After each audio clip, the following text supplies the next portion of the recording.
Welcome to The Disappearing Mind, a unique podcast helping you find clarity and support along your dementia journey. Now, join National Dementia Trainer and Coach Dawn Platt for an all-new episode. Hello and welcome to the Disappearing Mind podcast. This is your host, Dawn Platt, and with me in the studio, we have my friend Brenda. And today, for the first time, we have a studio audience. So we're going to be taking questions from our audience. Yay, welcome audience. As we go through a particular topic that I want to address and talk about today, we're going to be talking about topics in and around choosing a memory care community.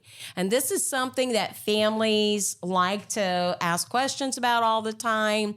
And we're going to go through some specifics. But let me just start out by saying, Brenda, that there are a lot of factors that are going to go into this when you're going to look for a memory care community.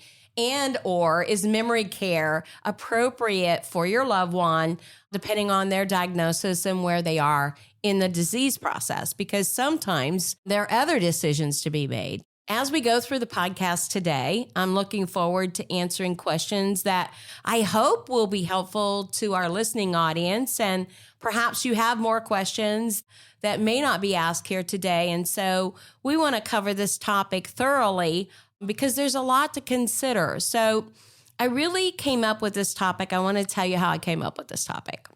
I've been helping a friend and a family look for a place for their dad. So their dad lives in a very nice continuum of care community, and they're looking because he has dementia and he's declining. They have to take turns, the daughter's coming down to visit him and to check on his care. That's becoming a little overwhelming because, you can come and visit and find out certain things, but as people decline, you kind of want to have more eyes on them, have an idea what's going on. And sometimes perhaps your community is not really giving you the information that you need to make solid decisions. So in that, I began a search for them to try and help them. Now, they live in major cities throughout the United States where there are tons of assisted livings and memory cares. But in that, we really always have to look at each individual, what your needs are, what your family's needs are, what the daughter's needs are. It's not a one size fits all. I found out as a dementia expert that there wasn't as much information out there as I would have liked to have seen. So I want to talk about that today to kind of help you. And I've written a guide, how to choose a memory care guide, that we will have on our resource page. I've written down 8 things that I want to kind of talk about today, Brenda. And I want you to consider your loved one and the audience to consider theirs, because when it comes to this point, when do we choose a memory care community? When will we be looking at that? Typically, my answer would be when safety becomes an issue, when the person can no longer live alone and safety is an issue, whether it's safety from cooking and burning something, burning down the house, or just unable to take their meds and safety is a concern. That third factor I want to talk about is when you just can't do it anymore for whatever reason. And that might be your family dynamics. It might be that you are of the sandwich generation. You're raising your own family. You have a lot of obligations and a career, and you can't do what needs to be done. I mean, that happens to us as families. And I wanted to say there's no sin in that, but it's not our fault. We didn't grow up expecting that we were all going to be caregivers. I don't know about you, but I just want to open it. Brenda, have you considered this, and what have you looked at? I was curious about a couple things. The first thing that you said was they were an assisted living facility. Well, you said continuum of care. Right. You didn't specifically mention assisted living. So is it better, just as a step back, is it better to look for a particular community that has that full continuum of care? In other words, if you're IL, that you might go into AL and you might have memory care. Are there advantages with that? I think the advantage and the reason that this particular person is there is because they moved into independent living. The advantage to that is that they could then go to assisted living, and they do offer some memory care. But is it necessary? Not a program? They offer a memory care community and a memory care program. I think that really what you have to look at is what are your needs? Because obviously buying into a CCRC can be very expensive and a life commitment.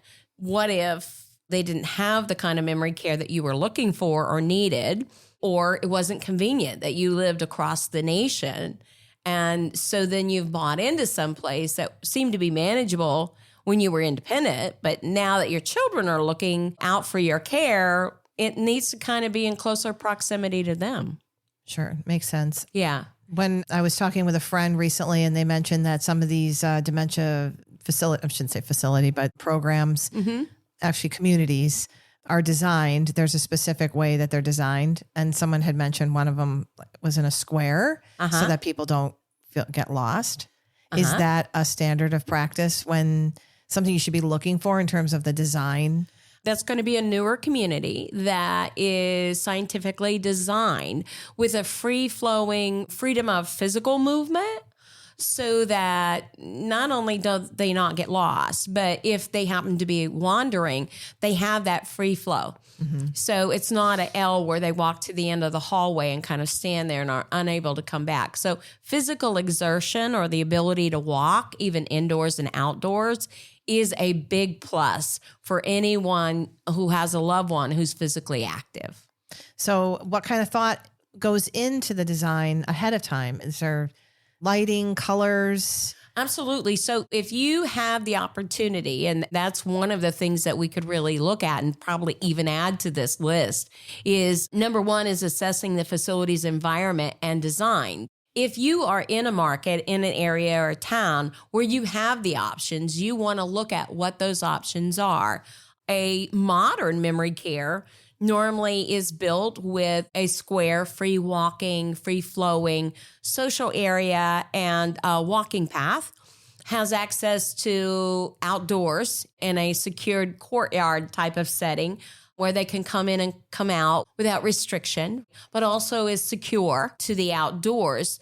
Lighting, natural lighting is going to be really important for cognition. We know that natural lighting promotes better cognition than dim lighting or dull lighting. So lighting is going to be important.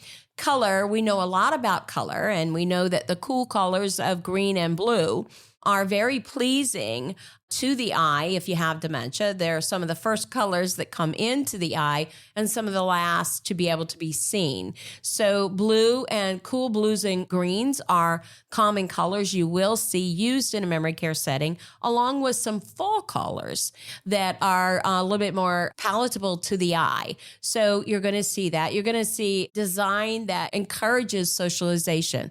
So lots of open seating, natural lighting, free-flowing, spaces maybe that are easier to recognize. So when you go into an independent living or even an assisted living, you can come out of an apartment, there'll be this massive hallway.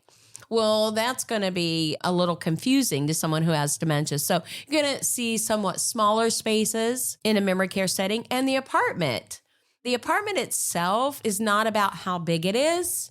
It's about being user-friendly. That's what we look at, because generally when you go into a memory care community, you want them to be in the social spaces, not necessarily spending all day in their apartment. So I'm glad you mentioned the apartments because they often seem small, like really small. Yeah. Does that bother a memory care patient or resident? Like, are they okay with that? Not necessarily. If you have a great program and great social spaces, we really promote that residents come out of their apartments when they get up in the morning, go have breakfast, stay social, go in for a nap, come out. It really is not an issue.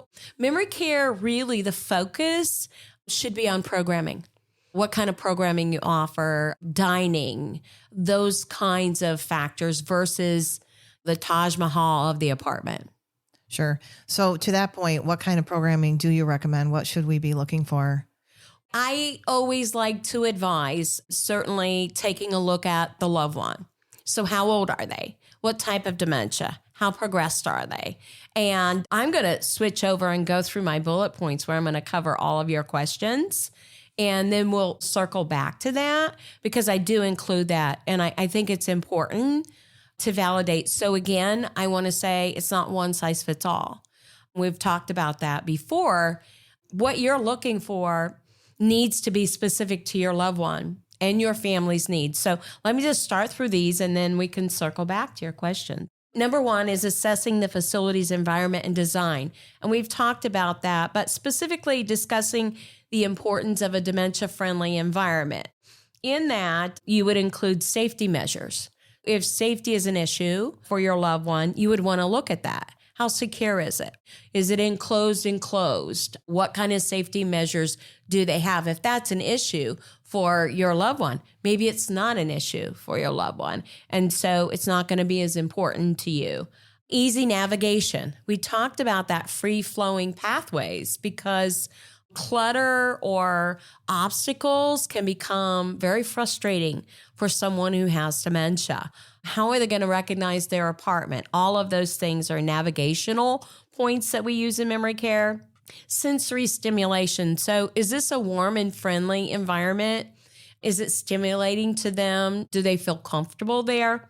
And of course, we want to talk about how you evaluate the physical layout. If your loved one is maybe confined to a wheelchair or they just walk with assistance, this is probably not going to be as important as if your loved one is physically active. So lighting is important, and of course, the overall ambience of the memory care community. So what you want to look for, and I think that this is really important because in many areas throughout the United States, you may not have the new shiny penny. What you want to look for is comfort, the feel of comfort, the feel of warmth, the feel of cozy, the feel of it being inviting, non-sterile environment, non-clinical. So it has some warmth to it.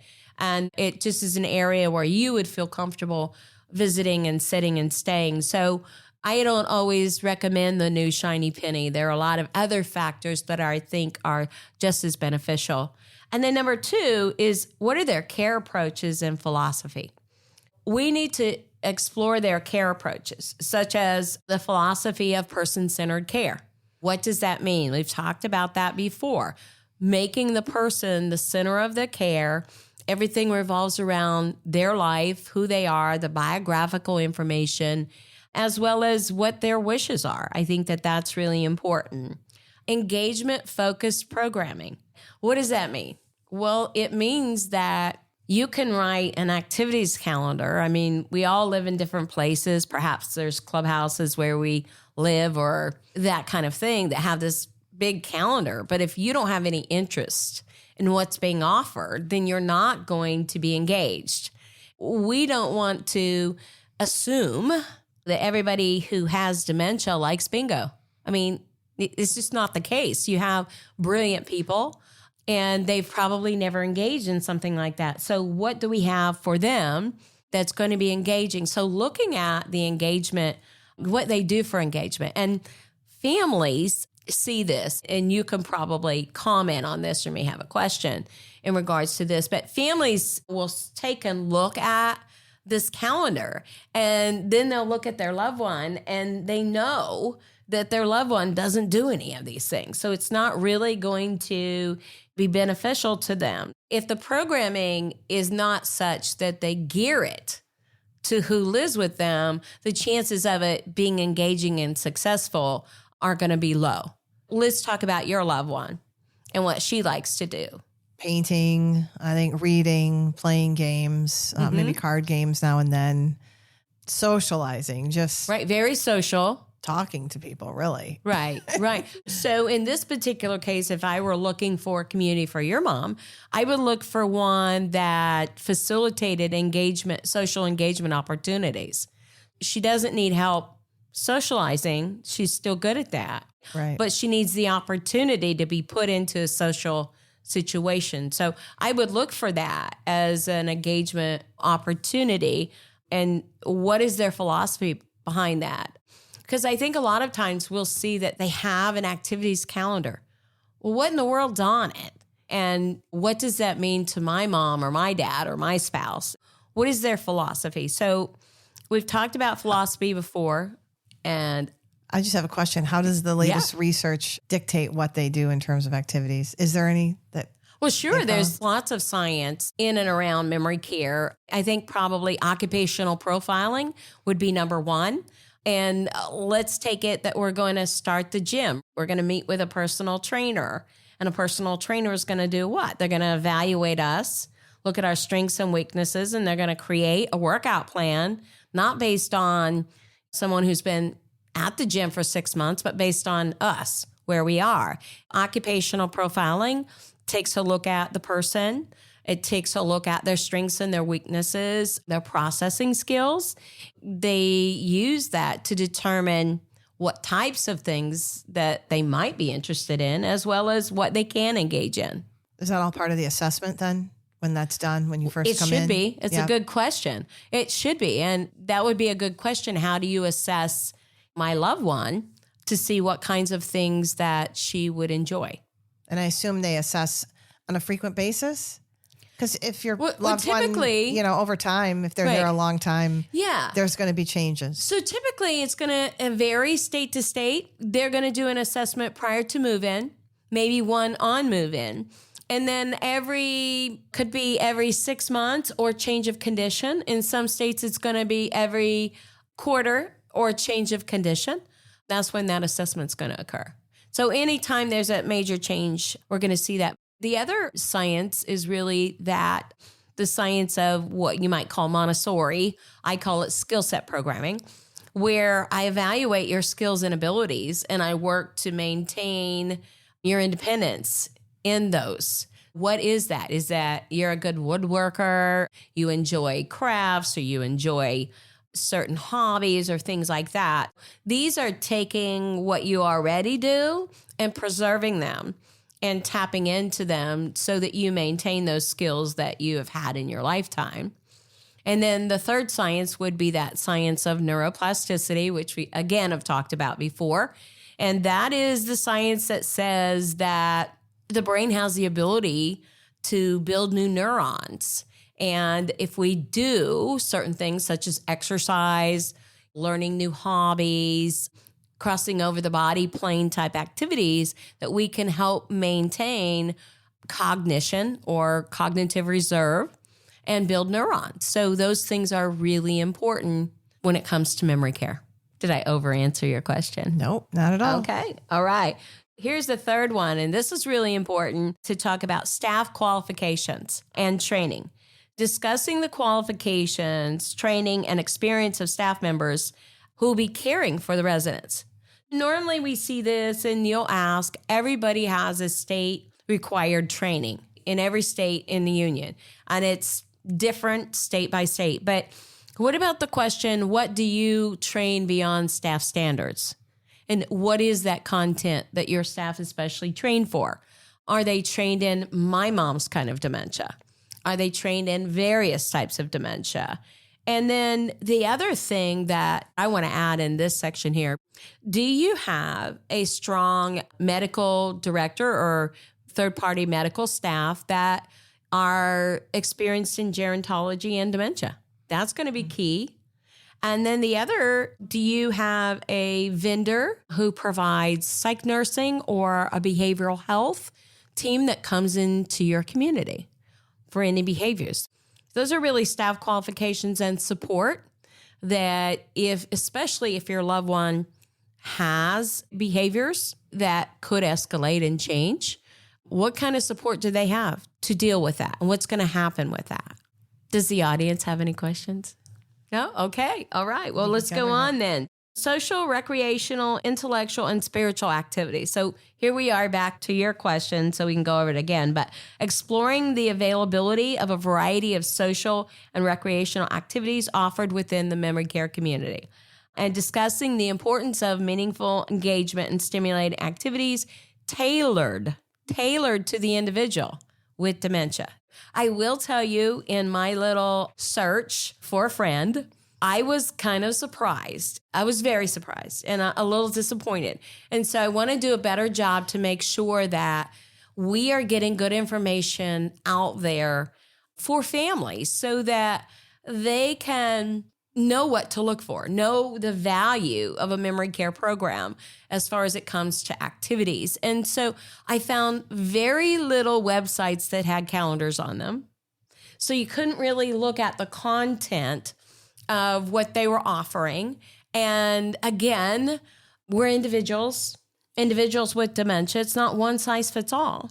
We're still going to be individuals. If everyone here in the studio has dementia, we're going to still be individuals with individual needs, individual wants. I found that kind of disheartening.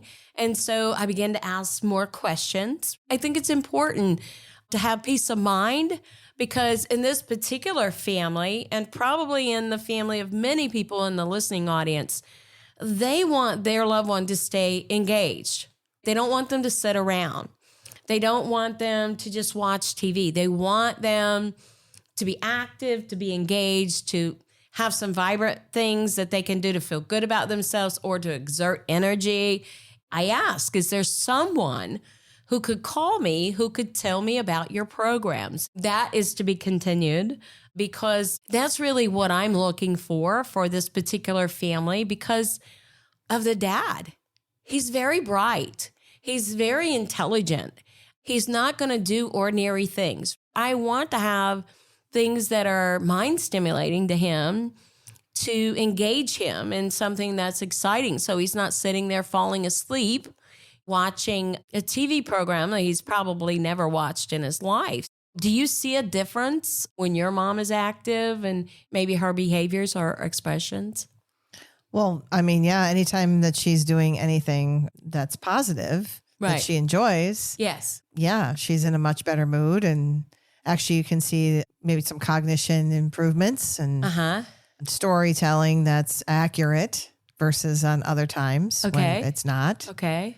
So, yeah, you can definitely see that. I'm curious, are there any guidelines, regulation, oversight on different programs that require this kind of thing, social activities? Are you going to run into memory care programs that don't have any of this? Exactly. Is it just really, an elective in terms of current programming? Yeah, it is. It's elective. It is not mandated. And so there are regulations across every state. But that regulation is going to say something like this. You have to provide 12 hours of activities a week. Okay. It might say you have to provide 12 hours of activities with social, with exercise, with arts and crafts.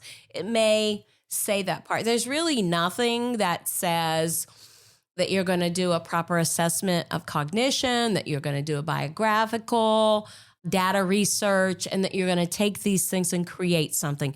That's something that you're going to see in a memory care program that's well thought out, and there are lots of them. There are lots of them out there that are doing good things and good programs of a variety. And that's why I like to talk about that, because I can't say, is there one? Mm-hmm. There isn't one, but there are multiple good programs. And then there are these small places in and around that just do a good job. They just do a good job. They just keep people engaged. They're like a family.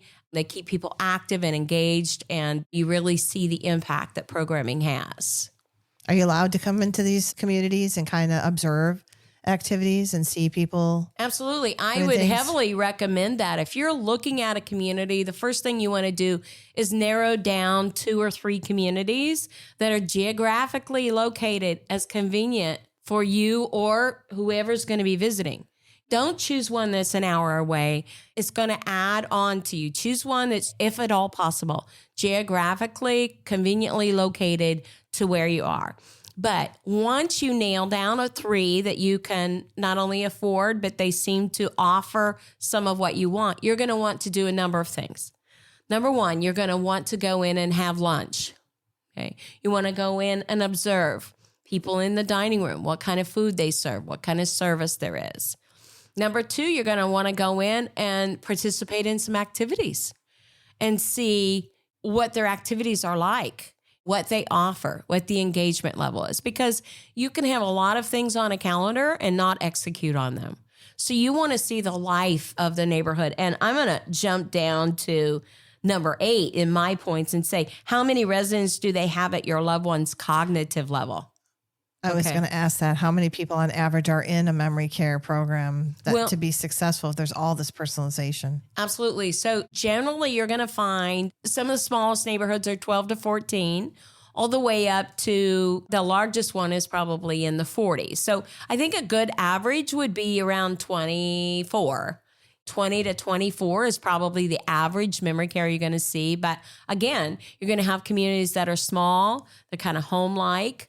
Maybe they were built and memory care was an afterthought, that they converted space in assisted living. So you're going to have a variety of different communities as far as size goes. 2025 is kind of my favorite. When we get larger, we run into a few more issues, I think. But if your loved one can thrive in that environment, is some people are going to thrive in a smaller environment. Some are going to thrive where they can be more social. Okay, so that's important. But how many residents do they have at your loved one's cognitive level? So here's kind of the kicker. When you go in as a family member, you're going to look around. And chances are that you may not see your loved one in the same boat as the people you're seeing. Okay. You may think that your loved one isn't like that, and it may be true. So you need to start asking the question about how many others function at my dad's cognitive level or my mom's cognitive level. And this is important because if there are not a lot, then that social factor is going to go away because they need to be stimulated, be able to have conversation, or maybe they can't have conversation. And so you want to look at how many other residents do you have, like my mom or my dad, and what are some of the things you have them do together? Do you have small groups? Do you group people together? Are they in a large room? Or maybe it's a dad. Do you have a men's group? What do the men do? Those kinds of things are going to be important to know and understand. One of the things that I always caution is when we put our loved one into memory care too soon and they're not quite ready, it can be quite depressing because they don't function at that level. And I've seen that a lot. People who function at a much higher level, they tend to isolate and they don't want to be in the group. And so that can tend to be an issue. So what are the cognitive levels at that neighborhood that you're looking at? So does a community typically evaluate whether or not you should really start out in assisted living versus memory care? Will they help you with that? Or do you pretty much have to know what you need? No, they will help you with that. They will do an assessment and kind of make a recommendation. And again, most of the time, you are looking at a safety issue when you want to go to memory care. Do they get socially overwhelmed when they're in a big dining room? Do they get overwhelmed when they're in a big activity? Do they open their apartment door and feel overwhelmed with the size of the community? And then safety, is wandering an issue? Socially, it's really important in a smaller secured setting if dementia is a problem. We do see that. Now, I think the caveat to that is we are now seeing a lot more younger onset types of dementia. You really have to find a fit for your loved one. How are they going to fit into the community? And I think a community will evaluate that. And as a family, you should evaluate that. How are they going to adjust? Are there people there that maybe they're from Indiana or Michigan, and they're 3 or 4 people from Michigan. So there's some commonality. So you're going to want to look at who resides there. If everyone is 2 stages ahead or 3 stages ahead, and your loved one is a little earlier, it may not be a stimulating environment. Okay? Makes sense. So the question from the audience was, can that be detrimental to your loved one if you place them in a community that the people are much more advanced? And that is yes. Social stimulation is very important. To be in an environment where everyone is more advanced than you can pose a problem if the program is not keyed to cognitive levels. So it's going to be a give and take. Your loved one is going to decline. But is there enough socialization and stimulation to maintain where they are? Or are they going to get depressed and discouraged and isolate? So absolutely, it's important for you as well as a visitor, because I've had families say, I'm looking at all these people and I don't want to see my dad in the future like this. It's coming quick enough. That's a good question. Thank you for that question, Danielle. Family involvement and support. This is very important. Considering the involvement of families in the care process and support provided by the memory care community. So you want to discuss the channels of family support, groups, opportunities for involvement in care, planning, and decision making. So the other thing I mentioned to you that's critical, and I think when you're choosing a community, you need peace of mind. Okay. You're already going to be second guessing yourself. You're already going to feel guilty. Did I make the right decision? Well, maybe you did, maybe you didn't. However, what is their communication with you going to be like? What are they offering you? Are they going to sit down and go through the care planning process with you?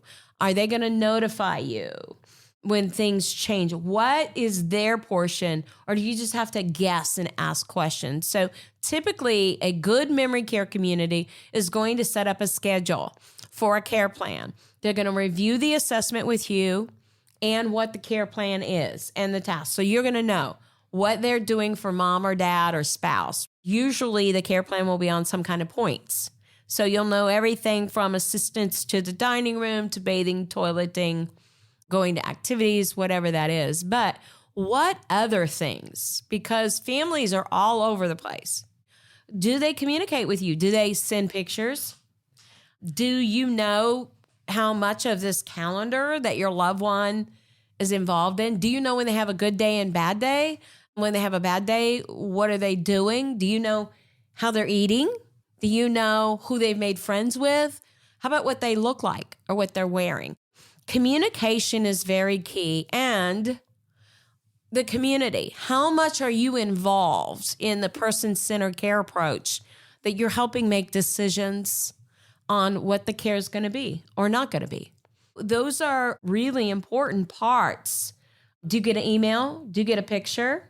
How nice would that be for those of us who work and are raising children or whatever else we're doing to get a picture of mom participating in the event they had today and she's smiling and looking happy, even if she comes home and tells you that she doesn't like it. You see the difference. So communication, peace of mind, how does that work? Who would you go to in the community to get the information that you want and need? Any questions about that? I'm wondering about familial arguments and how you come to a decision that you're going to do this when, let's say, you have sisters and brothers that don't want you to. Oh, yeah. Okay. So I think that it's going to be the one who has the majority of the caregiving on their shoulders is going to have to step up and make a decision. Here's what I would tell my siblings. I'm doing this. It's on my plate. You can either come and take it off my plate, or I'm going to do what's best, what I feel like's best for mom or dad or whatever the case might be. I think there's a give and take depending on how much they contribute. I think that we have to set boundaries, healthy boundaries, with just giving an opinion or a thought without some of the legwork. If that makes sense. And let me just say, it's not always a popular topic and it doesn't always work well. I can imagine there's a lot of guilt. A lot of guilt. Especially by siblings that are far away. Yeah. If they don't live close by and they have very little control or involvement, and then they feel like this is just sort of happening to their parent. Exactly. And they feel torn between raising their children or working and this. And I think that's where support group is going to come into play when you meet others that are kind of in your boat and you can talk about it. It's reality, it's life, the life that we live in. But at the same time, there are boundaries within that. And I think finding a support group maybe in your area, even if you are not the caregiver. Exactly. I would think sometimes it's hard. I have people that don't live near me and they're dealing with it even though it's not their mother or their father. Exactly. And then sometimes they shoulder it on me. As if it's like I have to solve it for them because they're bothered by it. Exactly. It just becomes extra work. So it feels is extra work. Even just getting a support group or getting help in your area, even though you're not necessarily directly involved. Mm-hmm. I think is and smart. an online support group is really convenient for those of us who work because we can get online anywhere and ask the questions. You have to ask the questions. They may not bring up the topic that's specific to you, like you just mentioned. Ask those kind of questions and you'd be surprised some of the support and feedback that you'll get. I want to go through these last two and then take any questions you have, and we will wrap the podcast for today. But state survey results. There's a licensure for all assisted livings across the United States, and it's different state to state, but there is a survey process, an annual survey process where a team comes in and evaluates how a community is doing. You might ask, if you can't get the report, it's usually online through your state, the state survey results. How did they do in their survey? They're not going to be perfect. I'm not saying that. Please no. But look for any overt problems, maybe like negligence or something like that you might see. But that's just a good tool to ask what their survey results were and have them discuss it with you. And then Did you say that's available somewhere? Because what if they're reticent to give it to you? If it's a poor result, does that happen? Well, is there a place I could go? Okay, to see it? sure. So most states require that it be in a binder and available to the public. I see. Now it's going to be in a dusty corner, and you're going to have to ask for it. But otherwise, you can go to your state website. Find out ALF or assisted living or personal care, depending on what state you live in, survey results. And you will be able to find it. It's public knowledge. So you can be able to find their survey results. I'd be very surprised if they wouldn't provide it or at least go over it with you. And that's what you want. Again, don't look for a perfect score. Look for them to be forthcoming in what a survey result might be. And then the last thing is length of stay.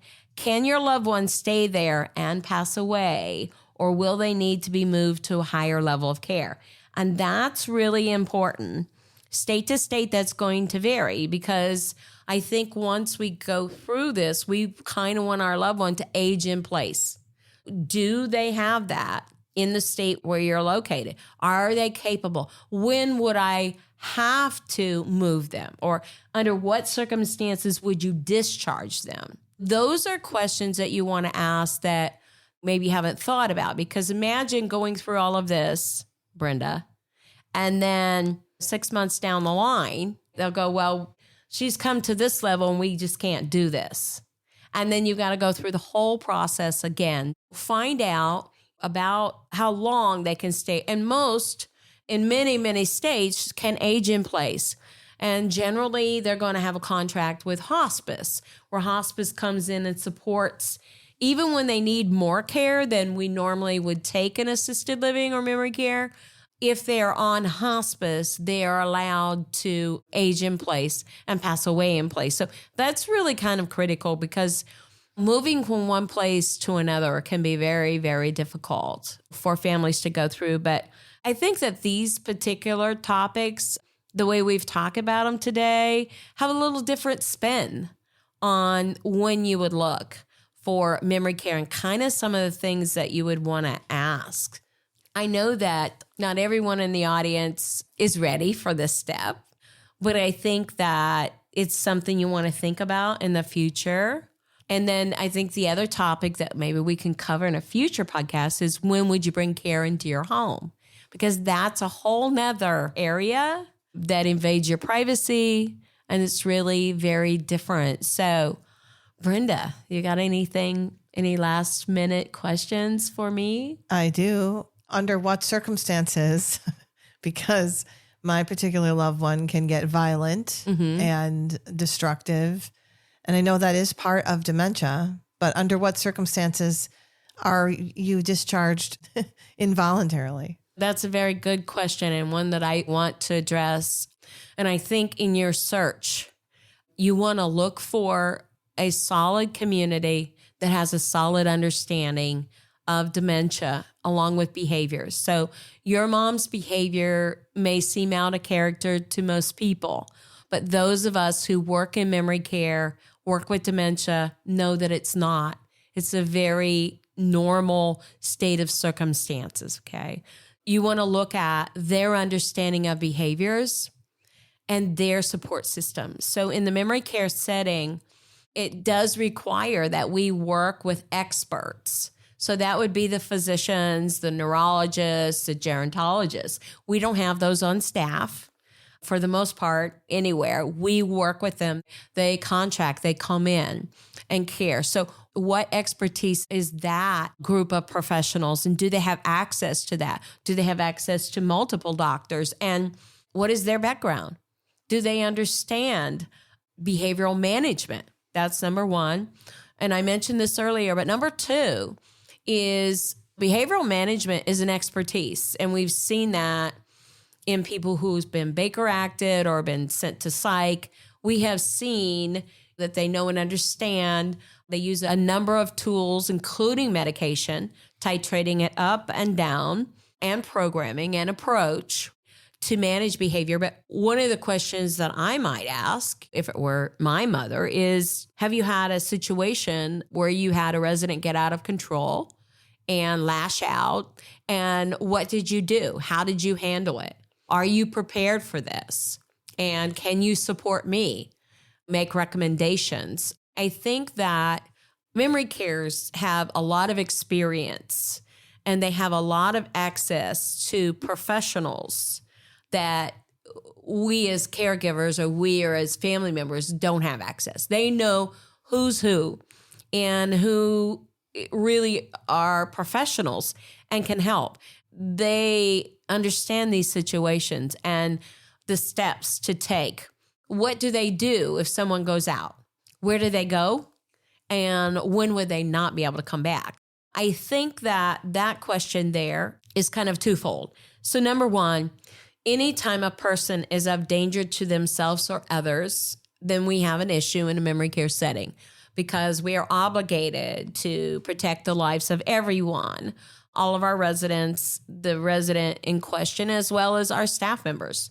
We have to look at that. But on the other hand, we have a lot of professional expertise that can begin to manage that behavior. It is manageable. Even if it doesn't look like it, the right team of people and the right program can make that adjustment. And I know it looks a long way off, but it is possible. And it does happen quite frequently. The sad part for me as a professional is seeing someone who's out of control not getting the help that they need. It really is very frustrating and upsetting, because they are acting out of their dementia, not by choice. But the families are not set up to know what to do. Why would you know what to do? I think the more we talk about it, the more we access professionals, ask questions in our communities, the better we're going to get at it. Very good. Okay. Well, for those of you listening today, I hope that something we've talked about today has been beneficial to you, both now and in the future. And to friends and family, please share the podcast with those that you know, either in your circles, your friends, at your churches. And until next time, this is Dawn Platt. Make it a memorable day. Thank you for joining us for the Disappearing Mind podcast. We hope it's helped you find clarity and support along your journey. Be sure to subscribe to never miss an episode, visit our website to suggest future topics, and share the podcast with friends and family.